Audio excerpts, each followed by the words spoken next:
तो hello friends, welcome back to my channel. और friend, आज का हमारा टॉपिक काफी इंटरेस्टिंग है, जो कि हमारा है रोमन न्यूमेरल्स। जी हाँ दोस्तों, रोमन न्यूमेरल्स क्या होते हैं, किस तरीके से काम करते हैं, उसके रिगार्डिंग हम बात करने वाले हैं।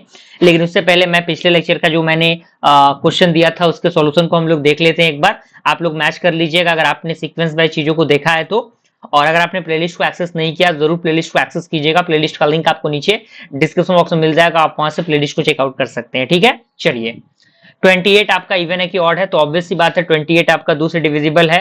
और साथ ही साथ इसके वन प्लेस पे आपका क्या है, इवन नंबर है, तो ये आपका क्या हो जाएगा, ये इवन हो जाएगा। तो ये आपका क्या है, ये आपका इवन है। ठीक है।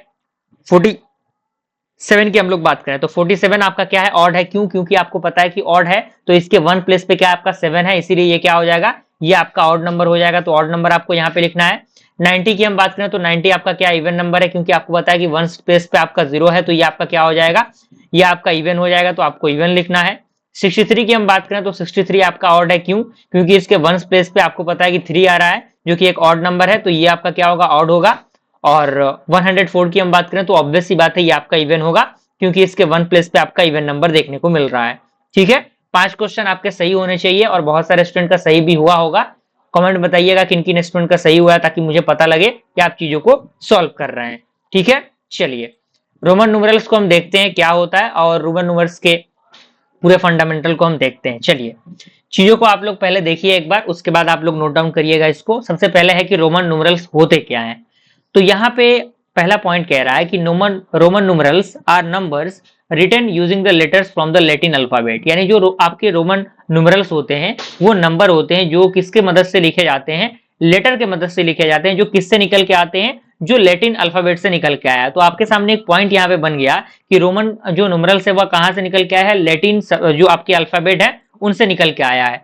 और ये जो आपके रोमन साम्राज्य के लोग होते थे, इस पद्धति का, यानी ये जो नंबर सिस्टम है, ये जो प्रोसेस है, इसका यूज बेसिकली वो किसके लिए करते थे, वो घड़ियों को देखने के लिए, क्लॉक बुक चैप्टर को देखने के लिए, इन चीजों के लिए उस समय इनका यूज होता था। ठीक है। अब यहाँ पे कुछ चीजें हैं जिनका याद होना आपके लिए जरूरी है, जो कि बेसिक कॉमन न्यूमेरल्स हैं, आपके सामने दिए गए हैं। लेफ्ट साइड में आपका रोमन सिंबल दिया हुआ है, मिडिल में आपका वैल्यू दिया हुआ है, और राइट में आपका क्या दिया हुआ है, पंक्चुएशंस दिए गए हैं। ठीक है। तो ये आपका आई जो दिख रहा है, ये आपका 1 के लिए है, तो यहाँ पे 1 लिखा गया है। भी आपका किसके लिए होता है, 5 के लिए होता है। एक्स आपका किसके लिए होता है, 10 के लिए होता है। एल आपका 50 के लिए, सी आपका 100 के लिए, डी आपका 500 के लिए, एम आपका 1000 के लिए। यानी अगर कहीं 1 लिखा हुआ है तो हम सिंपल आई से रिप्रेजेंटेड करेंगे, तो ये आपका क्या हो जाएगा, ये आपका रोमन न्यूमेरल हो जाएगा। 5 का रोमन न्यूमेरल क्या हो जाएगा, आपका भी हो जाएगा। 10 का रोमन न्यूमेरल क्या होगा, आपका एक्स होगा। उसी तरीके से एल का आपका 50 होगा, सी का आपका क्या होगा, 100 होगा। यानी ये पूरे पॉइंट ऑफ व्यू आपके पता होनी चाहिए। ये तो इसका जो इंग्लिश नेम है ये लिखा गया है, तो फिलहाल इस पे आपको ध्यान नहीं देना है। आपको बस ये आपके सामने जो टोटल कितने हैं, 4 और 3 7 7 वैल्यूज आपको डायरेक्टली याद रख लेने हैं, जिससे कि चीजें सॉल्व करने में आपको कोई परेशानी नहीं होगी, और आप आसानी से चीजों को सॉल्व कर सकेंगे। कोई परेशानी, कोई दिक्कत आपको नहीं होगी। चलिए, इसका स्क्रीनशॉट ले लीजिए, और अगर आप लिख रहे हैं तो वीडियो को पॉज करिए और इसको लिखिए। चलिए, आई होप आपने इसका स्क्रीनशॉट ले लिया होगा। आगे बढ़ते हैं हम लोग। अब यहाँ पे रोमन न्यूमेरल को सॉल्व करने के लिए कुछ रूल और कुछ नियम होते हैं, जिन नियम का पालन करना हमारे लिए जरूरी होता है। जिसमें सबसे पहला आपका आता है rules for writing Roman numeral, जिसमें सबसे पहला रूल 1 है, जो कि आपका है रिपीटेशन का। यानी कितने जो आपके सिंबल हैं कितने बार रिपीट हो सकते हैं। तो यहाँ पे आप हेडिंग बनाइएगा इसका, रूल 1 का। तो यहाँ पे पहला पॉइंट आप लिखिएगा, जिसमें कह रहा है कि symbol can be repeated only 3 times. यानी कोई भी सिंबल क्या हो सकता है, कोई भी सिंबल 3 ही टाइम रिपीट होगा, उससे ज्यादा कोई भी सिंबल आपका रिपीट नहीं होगा। तो ये बहुत बड़ी चीज है जो कि आपके सामने दी गई है, जो कि आपके सामने देख सकते हैं कि जो सिंबल है वो केवल 3 बार ही रिपीट हो सकता है, उससे ज्यादा रिपीट नहीं होगा। यानी हाईएस्ट जो प्रायोरिटी है रिपीट होने की, वो 3 बार ही है। और इसमें रिपीट कौन कौन से होंगे, आई आपका 3 बार रिपीट हो सकता है, एक्स आपका 3 बार रिपीट हो सकता है, सी 3 बार रिपीट हो सकता है, एम 3 बार रिपीट हो सकता है। लेकिन आपका वी, एल और डी जो होगा वो नेवर रिपीटेड, यानी ये कभी भी रिपीट नहीं होगा। यानी वी, एल, डी आपका कभी भी रिपीट नहीं होगा। जैसे हम एग्जांपल की बात करें तो आई प्लस आई प्लस आई, इन तीनों को मिला के हम क्या लिख सकते हैं, ट्रिपल आई लिख सकते हैं। क्यों? क्योंकि आपको पता है कि आई का वैल्यू 1 होता है, तो 3 टाइम आपका 1 है तो क्या होगा, 3 होगा। यानी 3 के वैल्यू के लिए हम ट्रिपल आई लिख सकते हैं।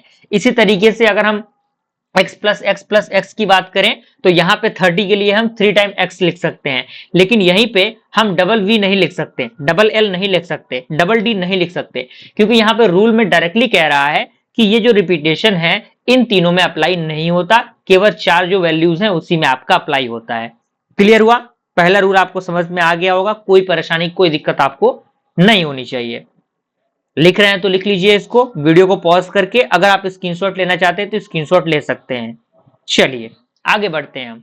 दूसरा हमारा रूल है एडिशन रूल। एडिशन रूल कह रहा है, अब यहाँ पे कुछ एडिशन रूल में चीजें सीखने को मिलेंगी आपको। कह रहा है कि if a smaller numeral come after a larger numerals we add, यानी अगर आपका छोटा न्यूमेरल, यानी यहाँ पे क्या कह रहा है, अगर स्मॉलर न्यूमेरल आपका लार्जर न्यूमेरल के बाद आता है तो हम क्या करेंगे, ऐड करेंगे। तो जैसे कि आप v क्या है, आपका v क्या है, v क्या है, बड़ा है, लेकिन i क्या है, i आपका छोटा है, तो यहाँ पे हम क्या करेंगे, इसको ऐड करेंगे। v का मतलब क्या होता है, v का मतलब यहाँ पे आपके सामने दिया हुआ है, v का मतलब 5 होता है, और i का मतलब क्या होता है, i का मतलब 1 होता है, यानी 6 के लिए हम क्या लिखेंगे, 6 के लिए हम लोग vi लिखेंगे, जो कि आपके सामने रूल दिया हुआ है।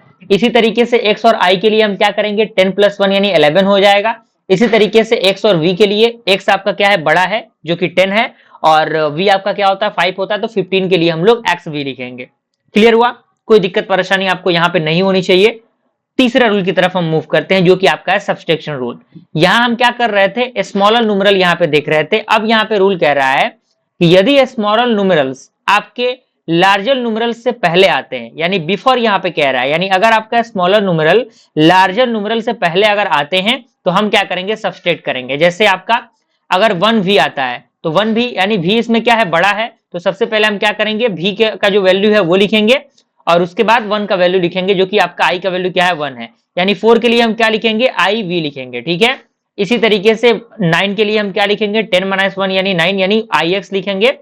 इसी तरीके से xl के लिए हम क्या लिखेंगे, l आपका वैल्यू ज्यादा बड़ा है, उसी तरीके से आपका वैल्यू दिया हुआ है जो कि आपका 50 - 10 है यानी 40 है, xc आपका दिया हुआ है ये 100 है, और 100 - 10 आपका क्या है, 90 है। ओके ओके, उसके बाद यहाँ पे कुछ और भी चीजें हैं जो कि आपको देखनी है। अब यहाँ पे देखिए, अब यहाँ पे कुछ कॉमन जो चीजें हैं जो कि आपको याद रखनी है, 1 का वैल्यू क्या होता है, 2 का वैल्यू क्या होता है, इसी तरीके से 100 तक के ये अल्टरनेट वैल्यूज आपको याद रखने हैं। ठीक है, रूल आपको समझ में आ गया होगा, नियम समझ में आ गया होगा। ये क्वेश्चन आपके होमवर्क के लिए दिया जा रहा है, इस क्वेश्चन का सोल्यूशन नेक्स्ट वीडियो में आपको मिल जाएगा, और आप लोग जरूर बताइएगा कितने स्टूडेंट का सॉल्व हो गया ये क्वेश्चन।